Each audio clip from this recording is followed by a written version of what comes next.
Om Shanti. Spark audio book का नाम है स्मृति स्वरूप, पार्ट 3। अपने को मास्टर समझते हो तो सभी बातों में मास्टर हो। जैसे बाप का नाम त्रिमूर्ति शिव बताते हो ना, वैसे ही आप सभी भी मास्टर त्रिमूर्ति शिव हो ना। आपके भी 3 कर्तव्य है ना, जिसके आधार पर सारा कर्तव्य व सर्विस करते हो। आपके 3 रूप कौन से हैं? एक है ब्राह्मण रूप, जिससे स्थापना का कार्य करते हो, और दूसरा शक्ति रूप, जिससे विनाश का कर्तव्य करते हो, और जगत माता व ज्ञान गंगा व अपने को महादानी वरदानी रूप समझने से पालना करते हो। वरदानी रूप में जगत पिता का रूप आ ही जाता है, तो यह तीनों रूप सदैव स्मृति में रहे तो आपके कर्तव्य में भी वही गुण दिखाई देंगे। जैसे बाप को अपने तीनों रूपों की स्मृति रहती है, ऐसे चलते फिरते अपने तीनों रूप की स्मृति रहे कि हम मास्टर त्रिमूर्ति है। तीनों कर्तव्य इकट्ठे साथ साथ चाहिए। ऐसे नहीं, स्थापना का कर्तव्य करने का समय अलग है, विनाश के कर्तव्य का समय और आना है नहीं। नई रचना रचते जाओ और पुराने का विनाश करते जाओ। आसुरी संस्कार व जो भी कमजोरी है, उनका विनाश भी साथ साथ करते जाना है। नए संस्कार ला रहे हैं, पुराने संस्कार खत्म कर रहे हैं।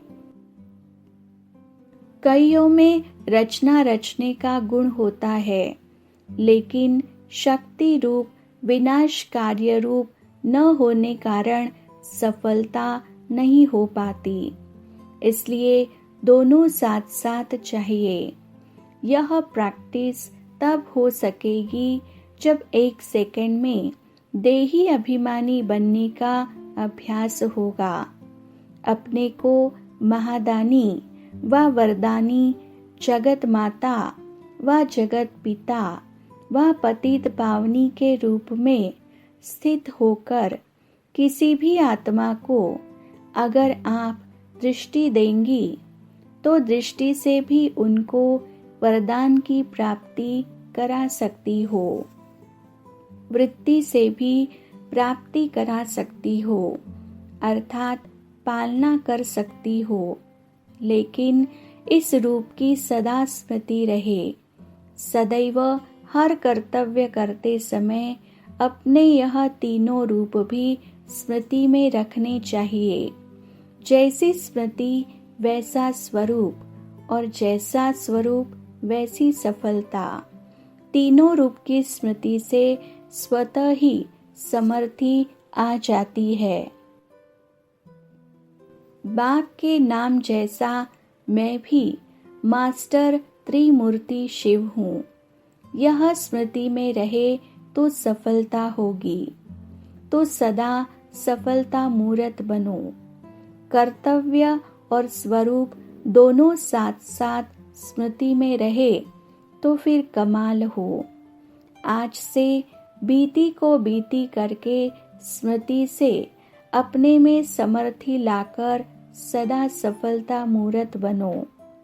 यह स्मृति में रहे कि वैरायटी आत्माएं है, आत्मिक दृष्टि रहे। आत्मा के रूप में उनको स्मृति में लाने से पावर दे सकेंगे। आत्मा बोल रही है, आत्मा के यह संस्कार है। यह पाठ पक्का करना है। आत्मा शब्द स्मृति में आने से ही रूहानियत शुभ भावना आ जाती है, पवित्र दृष्टि हो जाती है। चाहे भले कोई गाली भी दे रहा है, लेकिन यह स्मृति रहे कि यह आत्मा तमोगुणी पाठ बचा रही है। अपने आप का स्वयं टीचर बन ऐसी प्रैक्टिस करनी है। यह पाठ पक्का करने लिए दूसरों से मदद नहीं मिल सकती, अपने पुरुषार्थ की ही मदद है। यह महावाक्य है 12 मार्च 1972 के। आत्मा का असली रूप भी क्या है? आप आत्मा के निजी असली संस्कार व गुण कौन से है? वही है ना जो बाप में है। जो बाप के गुण है, ज्ञान का सागर, सुख का सागर, शांति का सागर, वह सागर है। पर आप स्वरूप तो हो। तो जो आत्मा के निजी गुण है, शांति स्वरूप तो हो ना। यह तो संग के रंग में परिवर्तन में आए हो, लेकिन वास्तविक जो आत्मा के स्वरूप का गुण है, वह तो बाप के समान है ना। वह भी क्यों नहीं जल्दी स्मृति में आना चाहिए। ऐसे ऐसे अपने से बातें करो। ऐसे ऐसे अपने से बातें करते करते, अर्थात रूह रिहान करते करते रूहानियत में स्थित हो जाएंगे। सदैव अनादि और आदि को ही सोचो। जैसे संकल्प करेंगे वैसे ही स्मृति रहेगी, और जैसी स्मृति रहेगी वैसी समर्थि हर कर्म में आएगी। इसलिए स्मृति को सदैव श्रेष्ठ रखो। यह संगम युग ही है जिसमें भाग्य बना सकते हो। जितना चाहो उतना बना सकते हो, क्योंकि भाग्य बनाने वाला बाप साथ है। फिर यह बाप साथ नहीं रहेगा, न यह प्राप्ति रहेगी। प्राप्ति कराने वाला भी अब है, और प्राप्ति भी अब होनी है। अब नहीं तो कब नहीं, यह स्लोगन स्मृति में रखो। स्लोगन लिखे हुए तो रहते हैं ना। यह समझते हो कि यह स्लोगन हमारे लिए है। अगर सदैव यह स्मृति में रहे कि अब नहीं तो कब नहीं, तो फिर क्या करेंगे? सदैव सोचेंगे जो करना है तो अब कर ले। तो सदा यह स्लोगन स्मृति में रखो। श्वास अर्थात हर श्वास में बाप की स्मृति रहे। अगर एक भी श्वास में बाप की याद नहीं तो समझो व्यर्थ गया। तो श्वास को भी व्यर्थ नहीं गवाना। यह महावाक्य है 15 मार्च 1972 के। उपराम अवस्था व साक्षीपन की अवस्था बात तो एक ही है। उसके लिए दो बातें यही ध्यान में रहे। एक तो मैं आत्मा महान आत्मा हूँ। दूसरा, मैं आत्मा अब इस पुरानी सृष्टि में व इस पुराने शरीर में मेहमान हूँ।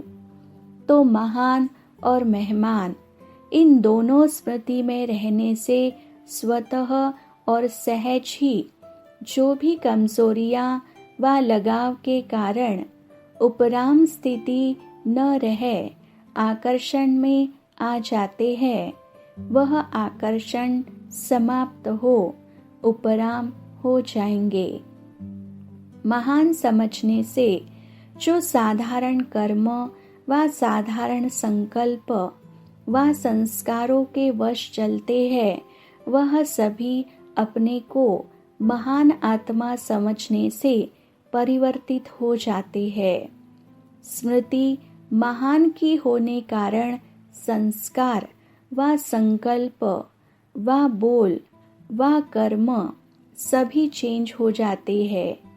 इसलिए सदैव महान और मेहमान समझकर चलने से वर्तमान में और भविष्य में और फिर भक्ति मार्ग में भी महिमा योग्य बन जाएंगे।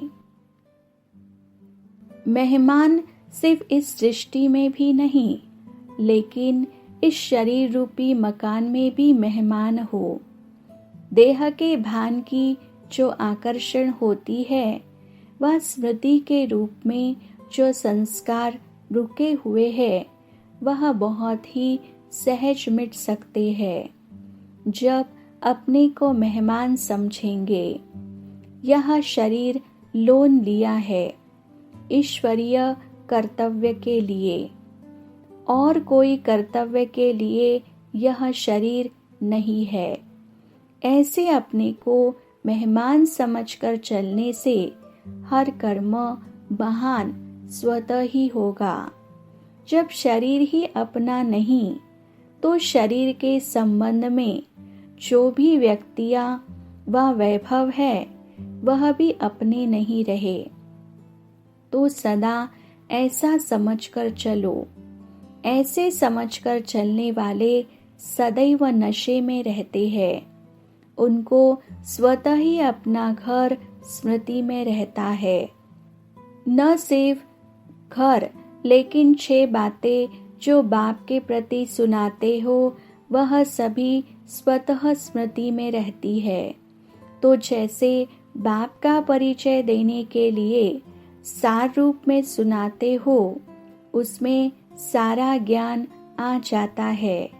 वह सार 6 बातों में सुनाते हो, तो अपने को अगर मेहमान समझकर चलेंगे, तो अपनी भी 6 बातें सदा स्मृति में रहेंगी। नाम सर्वोत्तम ब्राह्मण है, रूप शालिग्राम है। इसी प्रकार से समय की स्मृति, घर की स्मृति, कर्तव्य की स्मृति, वर्षे की स्मृति स्वतः ही रहती है। यह महावाक्य है 2 अप्रैल 1972 के। जबकि बाप का फरमान है, तो मुख से सिवाय ज्ञान रत्नों के और कोई एक शब्द भी व्यर्थ नहीं निकलना चाहिए।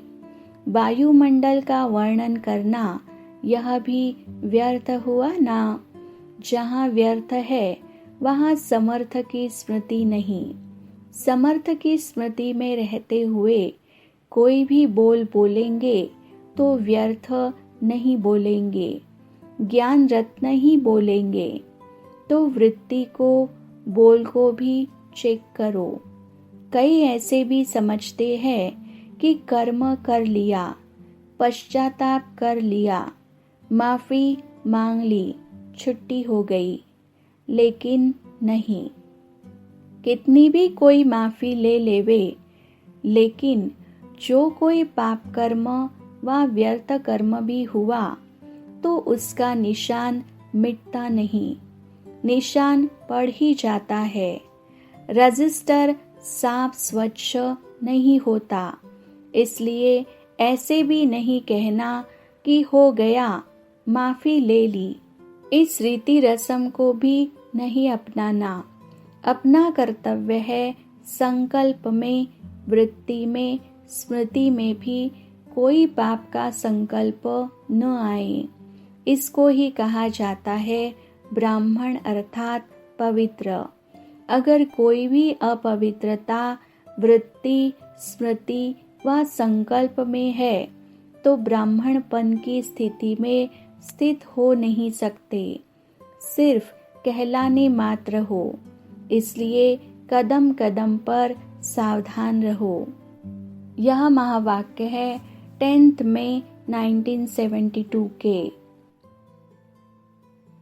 अपने आप को सदा शिव शक्ति समझकर हर कर्म करती हो। अपने अलंकार व अष्टभुजाधारी मूरत सदा अपने सामने रहती है। अष्टभुजाधारी अर्थात अष्ट शक्तिवान। तो सदा अपने अष्ट शक्ति स्वरूप स्पष्ट रूप में दिखाई देते हैं। शक्तियों का गायन है ना, शिवमयी शक्तियाँ। तो शिव बाबा की स्मृति में सदा रहती हो। शिव और शक्ति दोनों का साथ साथ गायन है। जैसे आत्मा और शरीर दोनों का साथ है। जब तक इस सृष्टि पर पार्ट है तब तक अलग नहीं हो सकते। ऐसे ही शिव और शक्ति दोनों का भी इतना ही गहरा संबंध है जो गायन है शिव शक्तिपन का। जैसे कोई साकार में साथ होता है तो फिर कभी अपने में अकेलापन व कमजोरीपन अनुभव नहीं होती है।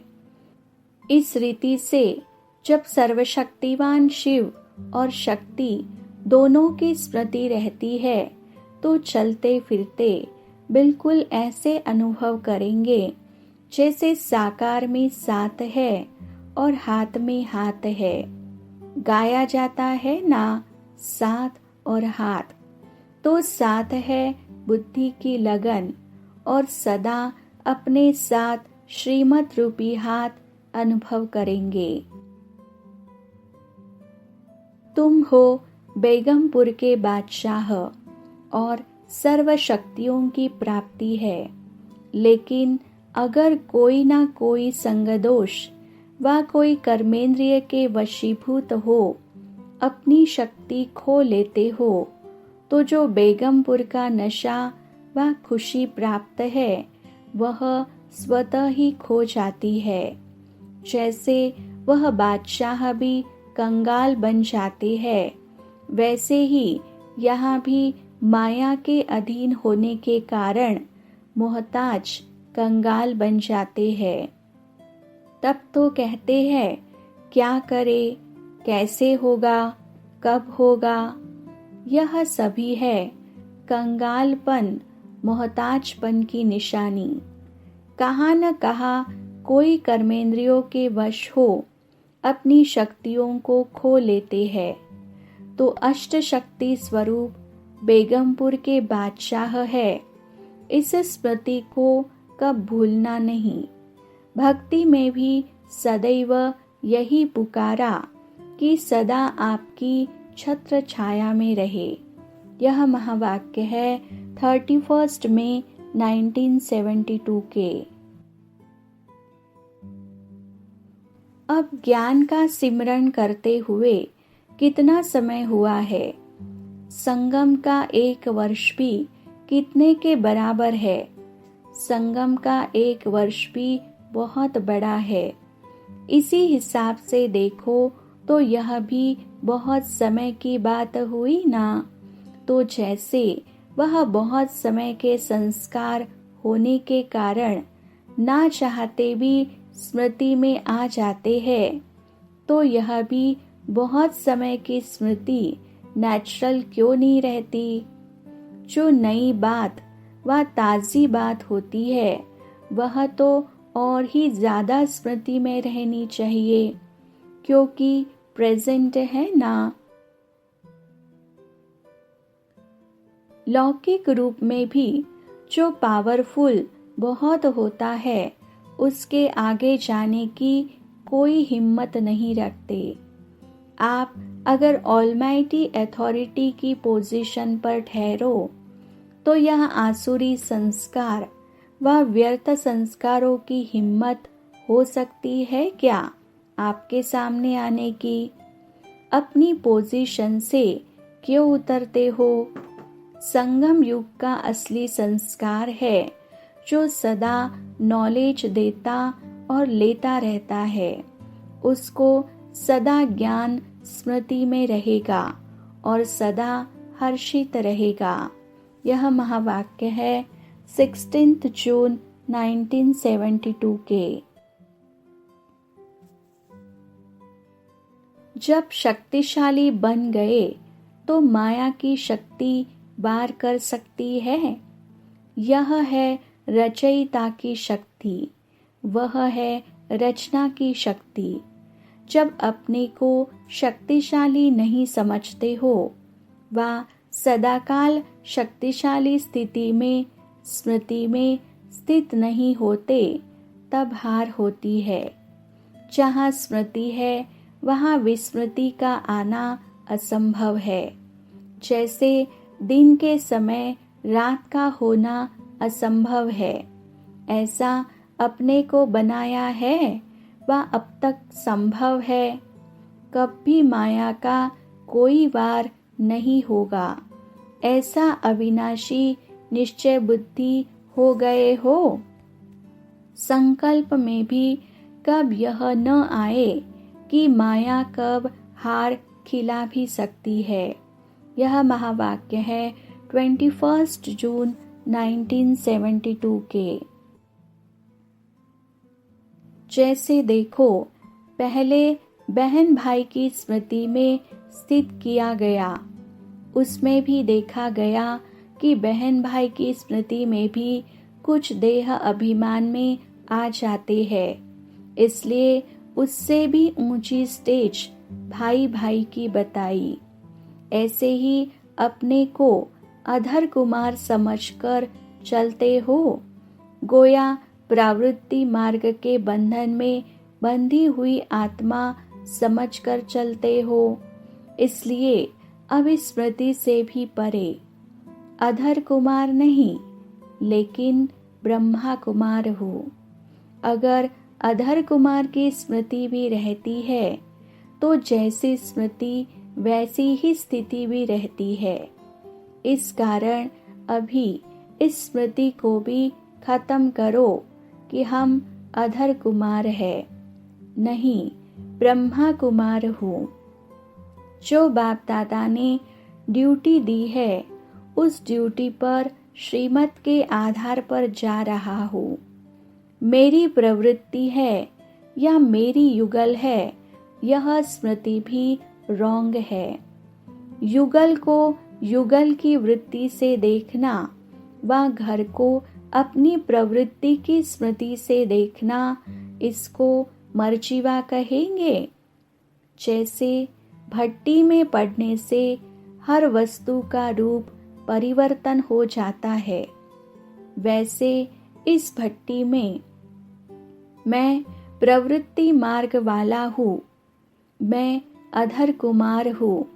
इस स्मृति को भी समाप्त करके यह समझना कि मैं ब्रह्मा कुमार हूँ और इन निमित्त बनी हुई आत्माओं की सेवा करने के लिए ट्रस्टी हूँ। इस स्मृति को मजबूत करके जाना, यही है भट्टी का परिवर्तन।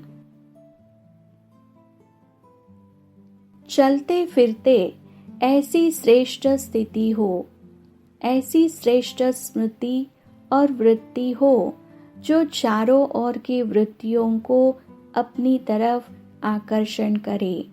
यह महावाक्य है 12 जुलाई 1972 के।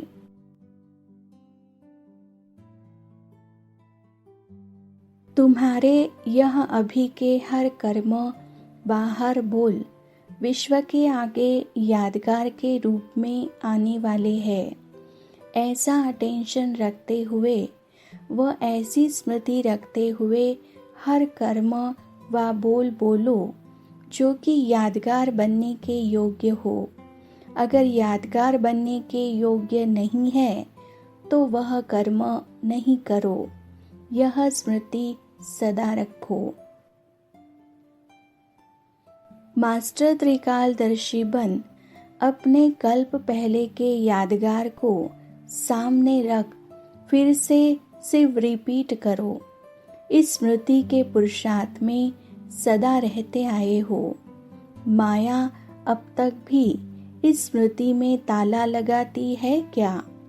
जब ताला लग जाता है तो क्या बना देती है? बेताला। सभी के ताले खोलने वाले भी बेताले बन जाते हैं। यह स्मृति को ताला क्यों लगता है? अपने लक को भूल जाते हो तो लॉक लग जाता है। अगर लक को देखो तो कभी भी लॉक नहीं लग सकता है। तो लॉक की चाबी कौन सी है? अपने आप को लकी समझो। लवली भी हो और लकी भी हो। अगर लक को भूल करके सिर्फ लवली बनते हो तो भी अधूरे रह जाते हो। लवली भी हूँ और लकी भी हूँ, यह दोनों ही स्मृति में रहने से कब माया का लॉक नहीं लग सकता। यह महावाक्य है 18 जुलाई 1972 के। अपने को हर एक स्मृति स्वरूप समझते हो। स्मृति स्वरूप हो जाने से स्थिति क्या बन जाती है और कब बनती है? स्मृति स्वरूप तब बनते हैं जब नष्टो मोहा हो जाते हैं।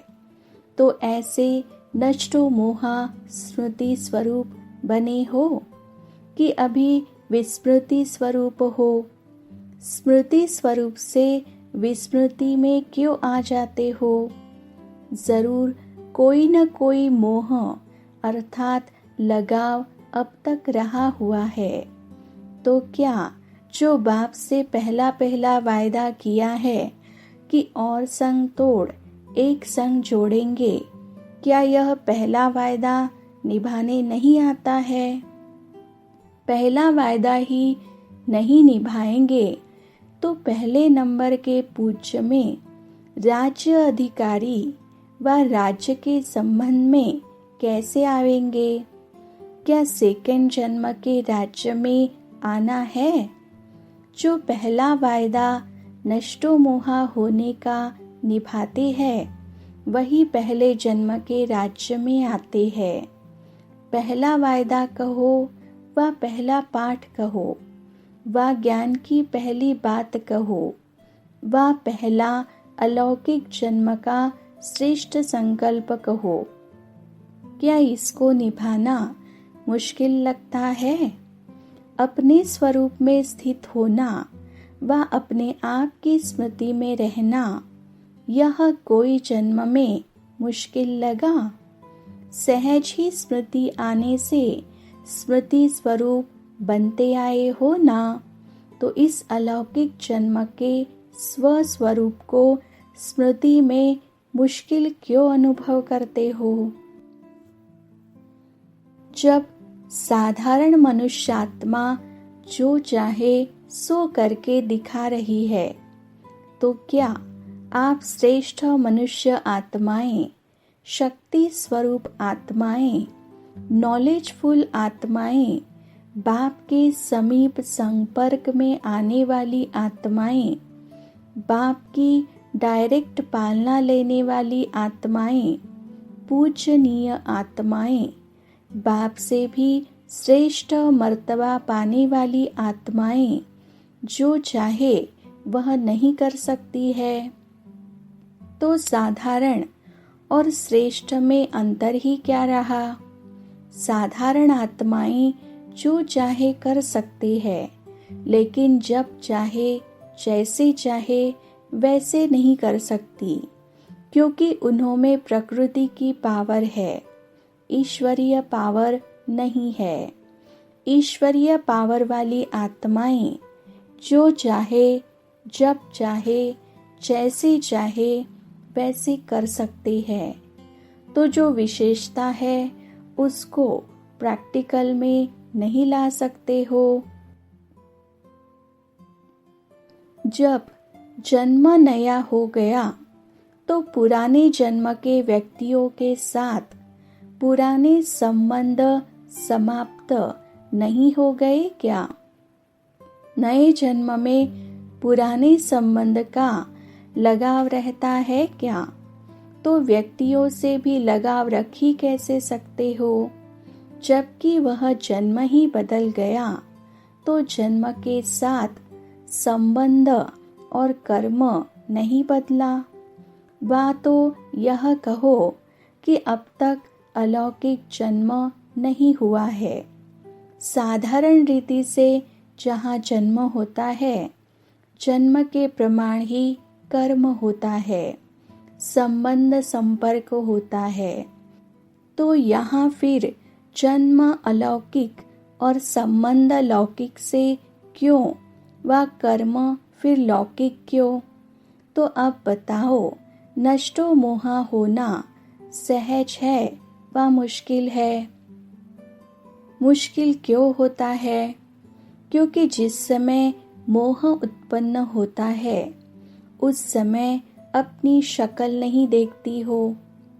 आईना तो मिला हुआ है ना, आईना साथ में नहीं रहता है क्या? अगर शक्ल को देखेंगे तो मोह खत्म हो जाएगा। अगर यह देखने का अभ्यास पड़ जाए तो अभ्यास के बाद न चाहते भी बार बार स्वतः ही आईने के तरफ खींच जाएंगी। जैसे स्थूल में कईयों को आदत होती है बार बार देखने की।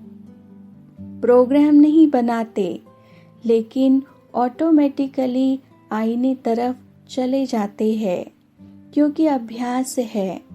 यह भी नॉलेज रूपी दर्पण में, अपने स्वमान रूपी दर्पण में बार बार देखते रहो तो देह अभिमान से फौरन ही स्वमान में आ जाएंगे।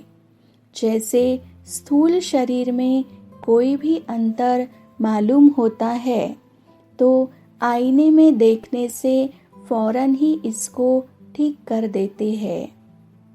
वैसे ही इस अलौकिक दर्पण में जो वास्तव का स्वरूप है, इसको देखते हुए जो देह अभिमान में आने से व्यर्थ संकल्पों का स्वरूप, व्यर्थ बोल का स्वरूप व व्यर्थ कर्म व संबंध का स्वरूप स्पष्ट देखने से व्यर्थ को समर्थ में बदल लेते, फिर यह मोह रहेगा क्या? और जब नष्टो मोहा हो जाएंगे तो नष्टो मोहा के साथ सदा स्मृति स्वरूप स्वतः ही हो जाएंगे। सहज नहीं है। नष्टो मोहा बनने के लिए अपनी स्मृति स्वरूप को चेंज करना पड़ेगा। मोह तब जाता है जब यह स्मृति रहती है कि हम गृहस्थी है, हमारा घर, हमारा संबंध है, तब मोह जाता है।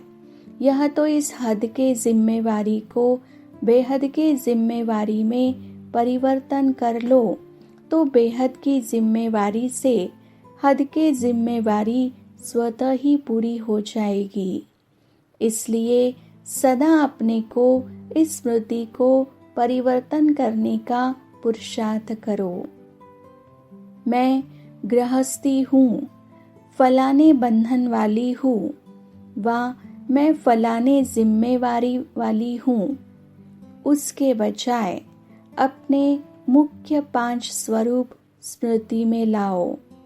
जैसे 5 मुखी ब्रह्मा दिखाते हैं ना, 3 मुख भी दिखाते हैं, 5 मुख भी दिखाते हैं, तो आप ब्राह्मणों को भी 5 मुख्य स्वरूप स्मृति में रहे तो मर्ज निकल विश्व के कल्याणकारी के फर्ज में चले जाएंगे।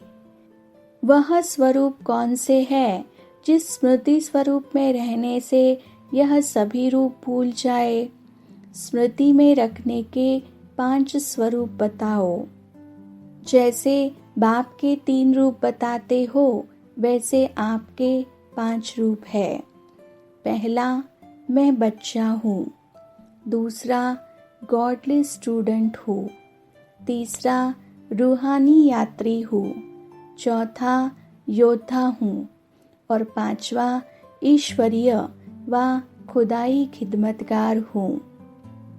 यह 5 स्वरूप स्मृति में रहे।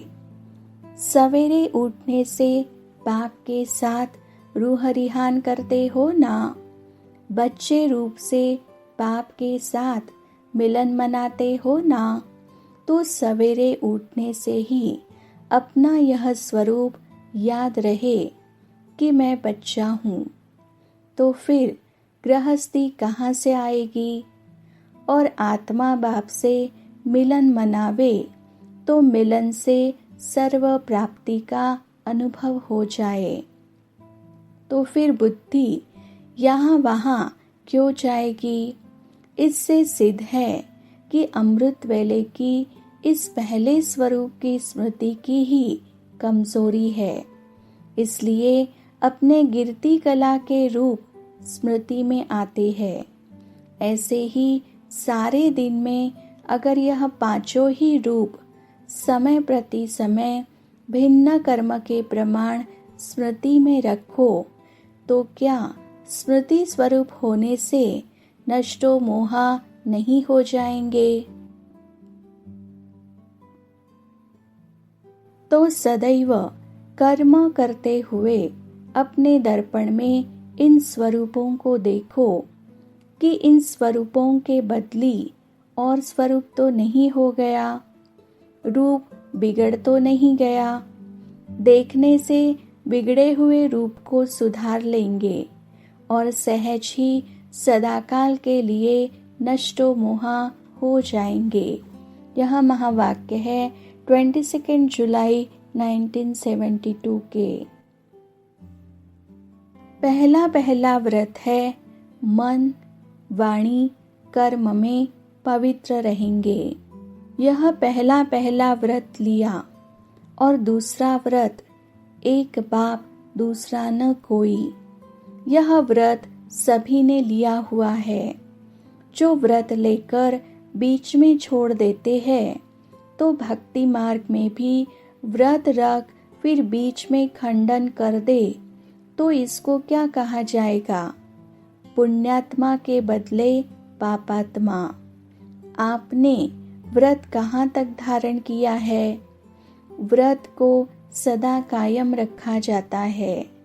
भक्त लोगों की अगर जान भी चली जाए तो भी व्रत नहीं तोड़ते। तो जब आप लोगों ने आने से ही व्रत धारण किया तो सदैव स्मृति में रखो। स्मृति से कभी वृत्ति चंचल न होगी।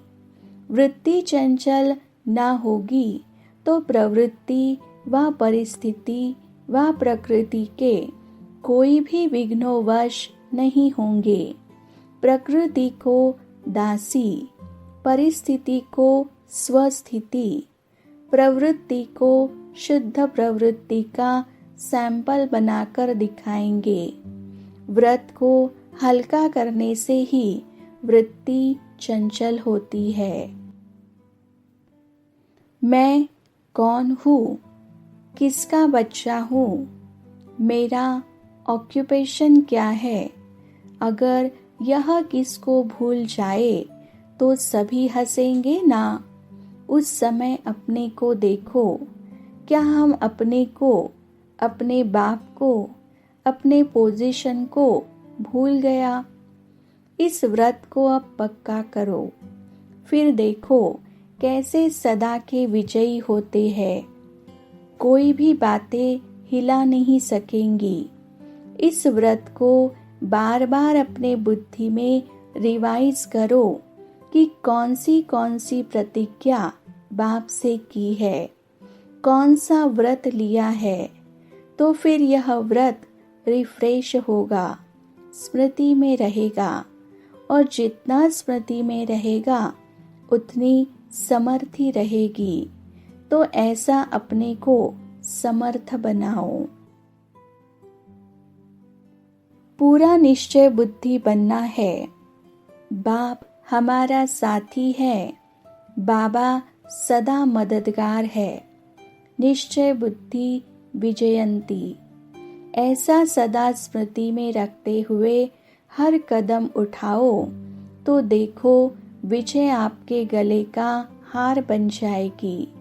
जिन्हों के गले में विजय की माला पड़ती वही विजय माला के मन के बनते हैं। अगर अभी विजयी नहीं बनते तो विजय माला में नहीं आते। तो यह सदा स्मृति में रख कदम उठाओ तो फिर सदा सिद्धि स्वरूप हो जाएंगी। यह महावाक्य है 6 अगस्त 1972 के। अपने को विधान के रचयिता समझ करके हर कर्म करना है। सभी रीति रस्म कब से और किन्हों द्वारा शुरू होते हैं, जो फिर सारे कल्प में चलते आते हैं। इस समय आप ब्राह्मणों की जो रीति रस्म रिवाज प्रैक्टिकल जीवन के रूप में चलता है, वह सदा के लिए अनादि विधान बन जाता है। ऐसे समझकर हर कर्म करने से कभी भी अलबेलापन नहीं आएगा। इस विधि पूर्वक स्मृति स्वरूप होकर चलना है। इतनी बड़ी जिम्मेवारी समझकर कर्म करना है, यह स्मृति रहती है।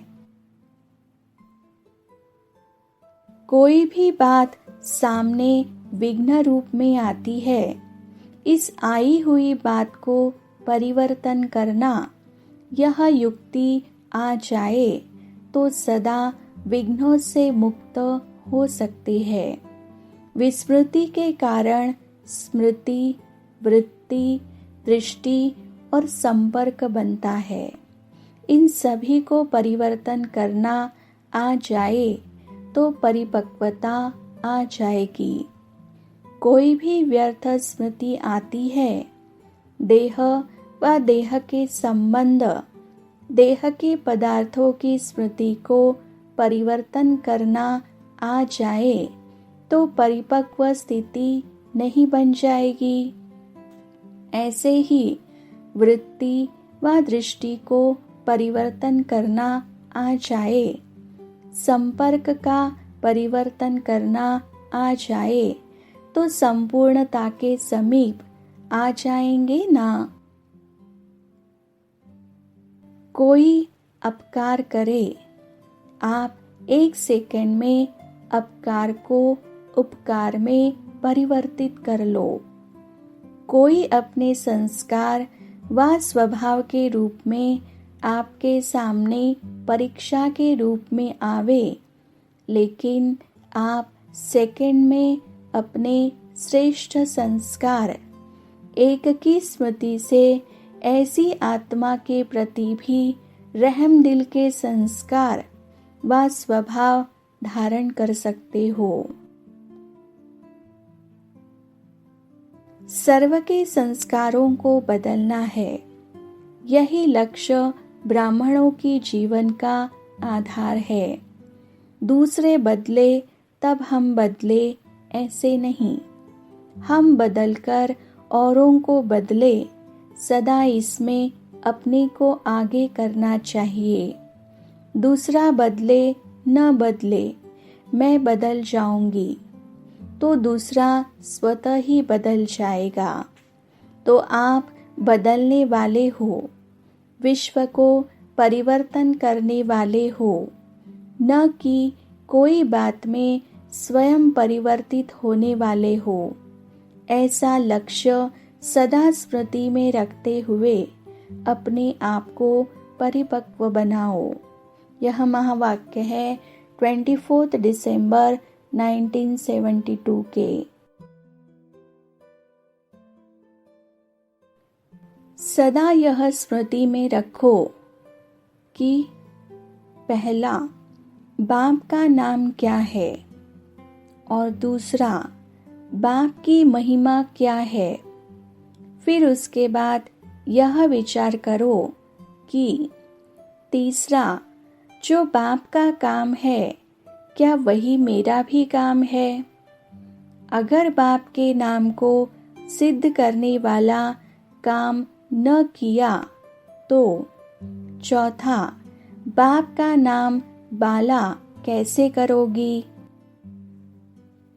पहला, परम पिता परमात्मा, दूसरा, गुणवाचक नाम, तीसरा, सर्व का कल्याण करने का दिव्य कर्म, चौथा, उच्च प्रसिद्ध।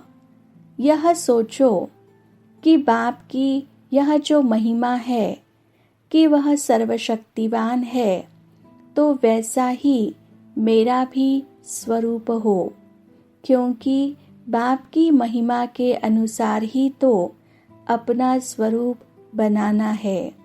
यह महावाक्य है 23 जनवरी 1974 के। जैसे अपना साकार स्वरूप सदा और सहज स्मृति में रहता है, क्या वैसे ही अपना निराकारी स्वरूप सदा और सहज स्मृति में रहता है? जैसे साकार स्वरूप अपना होने के कारण स्वतः ही स्मृति में रहता है, क्या वैसे निराकारी स्वरूप भी अपना है तो अपनापन सहज याद रहता है? अपनापन भूलना मुश्किल होता है। स्थूल वस्तु में भी जब अपनापन आ जाता है तो वह स्वतः ही याद रहती है, उसे याद किया नहीं जाता है। यह भी अपना निजी और अविनाशी स्वरूप है, तो इसको याद करना मुश्किल क्यों? जानने के बाद तो सहज स्मृति में ही रहना चाहिए। जान तो लिया है ना, अब इसी स्मृति स्वरूप के अभ्यास की गुह्यता में जाना चाहिए। जैसे स्थूल वस्तु अपनी भिन्न भिन्न रचनाओं का अनुभव कराती है ना, जैसे मिश्री अपनी मिठास का अनुभव कराती है और हर गुण वाली वस्तु अपने गुण का अनुभव कराती हुई अपनी तरफ आकर्षित कराती है, ऐसे ही आप अपने निजी स्वरूप के हर गुण की रचना का अनुभव अन्य आत्माओं को कराओ, तब ही आत्माएं आकर्षित होंगी। तो अब यह अनुभव करना और कराना, यही अपना विशेष कर्तव्य समझो। वर्णन के साथ साथ हर गुण की अनुभूति कराओ।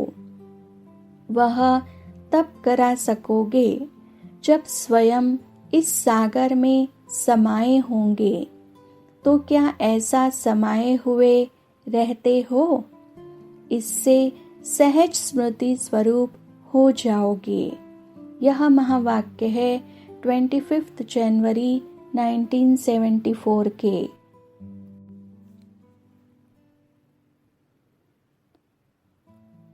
अंतिम पुरुषार्थ कौन सा है, क्या उसको जानते हो? जैसे शुरू में देह अभिमान को मिटाने का पुरुषार्थ रखा कि मैं चतुर्भुज हूँ, इससे स्त्री भान, कमजोरी, कायरता आदि सब निकल गई और आप निर्भय और शक्तिशाली बन गए। तो जैसे आदि में देह अभिमान मिटाने के लिए कि मैं चतुर्भुज हूँ, यह प्रैक्टिकल पुरुषार्थ चला ना। चलते फिरते व बात करते यह नशा रहता था कि मैं नारी नहीं हूँ, मैं चतुर्भुज हूँ। तो ये दोनों संस्कार और वह दोनों शक्तियाँ मिल गई, जैसे कि ये दोनों कार्य हम कर सकते हैं। तो वैसे ही अंतिम लक्ष्य कौन सा स्मृति में रहे, जिससे कि ऑटोमेटिकली वह लक्षण आ जाए। मैं आत्मा ज्योति रूप हूँ, यह तो लक्ष्य है ही, लेकिन मैं आकार में भी कार्य में हूँ। चारों ओर अपना स्वरूप लाइट ही लाइट के बीच में स्मृति में रहे और दिखाई भी दे तो ऐसा अनुभव हो, जैसे कि आईने में देखते हो तो स्पष्ट रूप दिखाई देता है। वैसे ही नॉलेज रूपी दर्पण में अपना यह रूप स्पष्ट दिखाई दे। और अनुभव हो, चलते फिरते और बात करते ऐसे महसूस हो कि मैं लाइट रूप हूँ, मैं फरिश्ता चल रहा हूँ और मैं फरिश्ता बात कर रहा हूँ, तो ही आप लोगों की स्मृति और स्थिति का प्रभाव औरों पर पड़ेगा। कर्तव्य करते हुए भी कि मैं फरिश्ता निमित्त इस कार्य अर्थ पृथ्वी पर पाँव रख रहा हूँ, लेकिन मैं हूँ अव्यक्त देश का वासी। अब इस स्मृति को ज्यादा बढ़ाओ।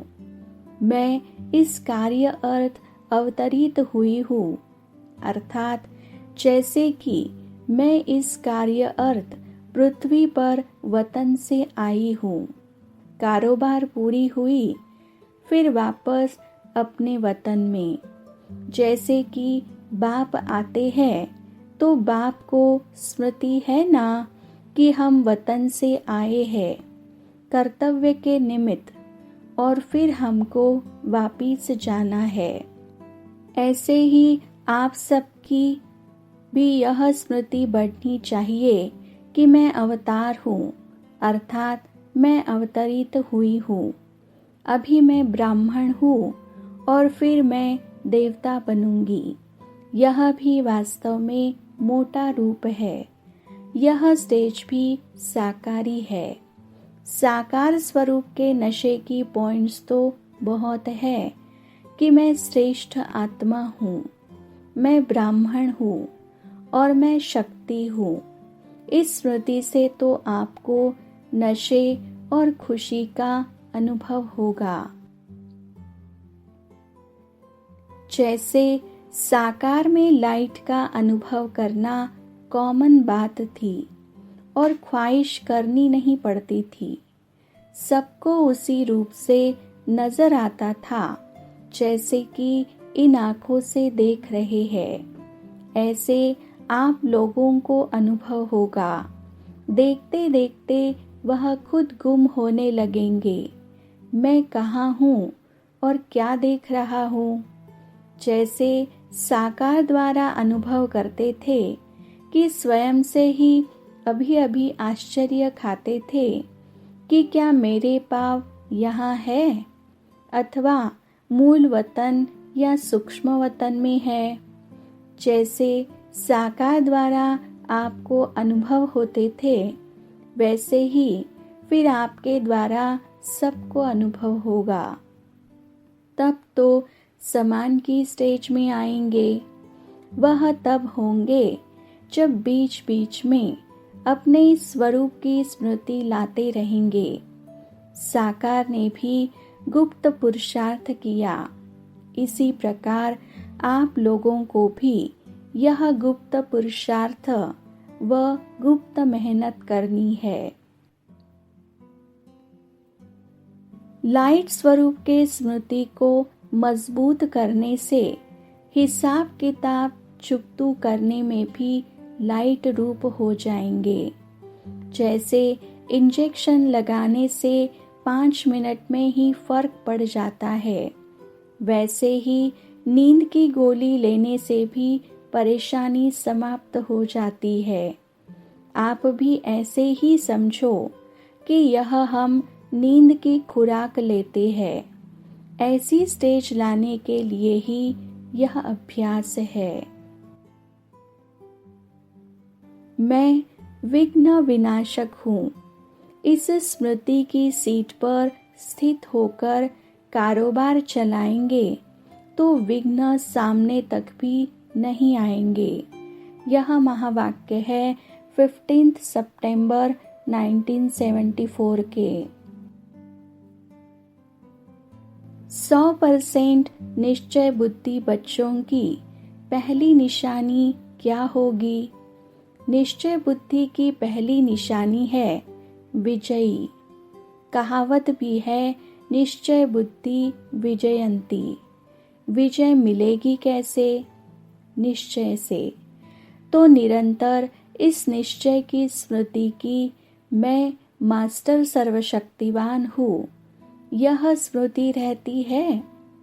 स्मृति के बिना समर्थी थोड़े ही आएगी। विजयी होने का आधार है स्मृति।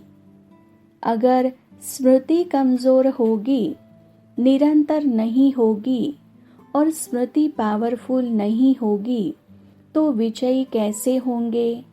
तो पहले इस निश्चय को सदा स्मृति स्वरूप बनाना पड़ता है। जैसे चलते फिरते अलौकिक ऑक्यूपेशन अर्थात धंधा और लौकिक संबंध सदा स्मृति में रहता ही है ना, उसी स्मृति से समर्थी आती है कि मैं ऐसे परिवार का, ऐसे ऑक्यूपेशन वाला हूँ। वैसे ही जो मर्जीवा ब्राह्मण जन्म का संबंध व ऑक्यूपेशन है व स्वयं का स्वरूप है, वह सदा स्मृति में रहना चाहिए। स्मृति कमजोर होने के कारण विजय दिखाई नहीं देती है। विजय हो उसको सिर्फ देखते हुए समय नहीं गवाओ, बल्कि विजय होने का जो फाउंडेशन है उसको मजबूत रखो। कोई सोचे कि मार्ग तय करने से पहले मंजिल पर पहुंच जाए, यह हो सकता है? मार्ग तो जरूर तय करना ही पड़ेगा। तो विजय है मंजिल और मार्ग है निरंतर स्मृति। किसी भी लौकिक अथवा अलौकिक कार्य की डेट फिक्स होने के बाद फिर ऑटोमेटिकली कर्म में भी बल आ जाता है। मालूम है फलानी डेट तक यह कार्य संपन्न करना है। डेट को स्मृति में रखने से कर्म की स्पीड भी ऐसे चलती है। कल पूरा करना है तो स्पीड ऐसे रहेगी। इस ज्ञान का मुख्य स्लोगन ही है कि अभी नहीं तो कभी नहीं। इसकी डेट कल या परसों नहीं होती, इसकी डेट होती है अभी, घंटे के बाद भी नहीं। इसलिए जितना निश्चय रखेंगे कि ये करना ही है, करेंगे नहीं, करना ही है, यह है दृढ़ संकल्प। दृढ़ संकल्प के बिना दृढ़ता नहीं आती। और पुरुषार्थ का समय बाकी कितना कम है, जास्ती समय दिखाई देता है क्या? समय का ख्याल तो रखना चाहिए ना। यह भी सोचो कि प्रारब्ध कितने समय की है। 2 युग की प्रारब्ध है ना। इस पुरुषार्थ की प्रारब्ध का समय कितना कम रहा, यह सदा स्मृति में होना चाहिए।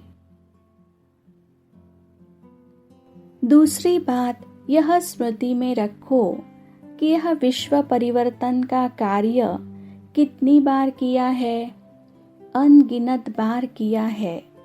यह तो पक्का है ना। बाप के साथ मैं भी अनेक बार निमित्त बना हूँ। जब अनेक बार की हुई बात होती है तो वह मुश्किल लगती है क्या? अति पुरानी बात को सिर्फ निमित्त बन रिपीट कर रहे हो। रिपीट करना सहज होता है या मुश्किल? तो यह भी स्मृति में रहना चाहिए। कोई जरा भी मुश्किल का संकल्प आए तो यह हिम्मत की बात याद रखो। फिर से अनेक बार की हुई बात की स्मृति आने से समर्थी आ जाएगी। यह वरदान सदा स्मृति में रखना कि मैं बाप समान शक्तियों का स्वरूप दिखाने वाला हूँ, अर्थात शक्ति स्वरूप हूँ। संबंध रहने से यहाँ तक पहुँच सकते हो। यह महावाक्य है 9 फरवरी 1975 के। ओम शांति।